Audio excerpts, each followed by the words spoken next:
বিপদসীমা ছুঁই ছুঁই। নদীর বুকে প্রবল স্রোত আর ঘূর্ণির দাপট। রাজশাহীর চাঁপাইনবাবগঞ্জ এলাকার নদী পারের মানুষজন ভাঙনের ফলে হারাচ্ছে নিজেদের সর্বোচ্চ। এতে শতাধিক পরিবার বসতভিটা ও ফসলি জমি হারিয়ে দিশেহারা।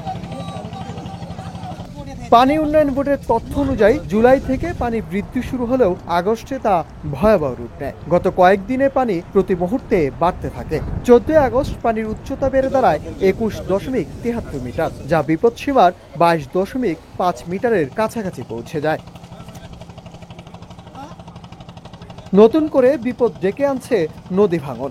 গত কয়েকদিনে দেবিনগড় ইউনিয়নের আশেপাশে প্রায় 25 কিলোমিটার এলাকা ভেঙে নদীগর্ভে বিলীন হয়ে গেছে। ফসলি জমি ফসল সহ তলিয়ে গেছে নদীর স্রোতে। তবে সবচেয়ে বেশি আতঙ্কিত নদী পাশের বাসিন্দারা। তারা বলছে, আমাদের বসতভিটা নদীতে বিলীন হয়ে যাচ্ছে, আমরা ঘুমের মধ্যেও আতঙ্কে থাকি।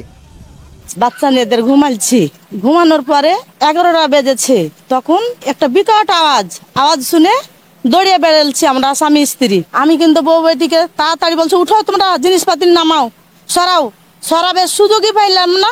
2-3টা বাড়ি আমাদের ঘর রুম নেমে গেল।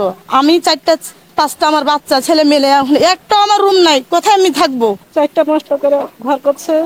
বছরে যখনই নামছে লোকদের ভাঙন, তখনই নেমে গেছে। এই বাড়িটাই 3বার নামলো।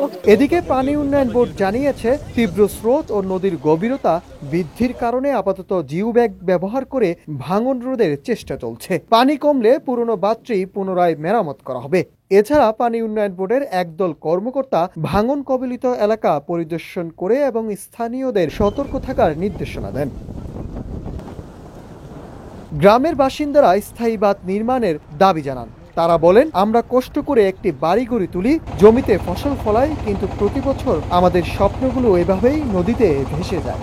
পানিটা যখন বর্ষার সময় হয়, পানিটা তল যখন বর্ষার তল দিয়ে সিকশন হয়, ওই বাড়াই তোর ওই জায়গাটা ভাঙে, তাছাড়া যে ভালো জায়গা ভাঙে না। যদি সামনে গোবর বুঞ্জাদের ব্যবস্থা করতে পারেন, তাহলে কিন্তু আর ভাঙবে না। এই যে বসত বাড়ি তো সব চলে গেছে, জমি জমাতে চলে গেছে উপরে। এখন গ্রামটা বাঁচার জন্য সরকারের কাছে আবেদন।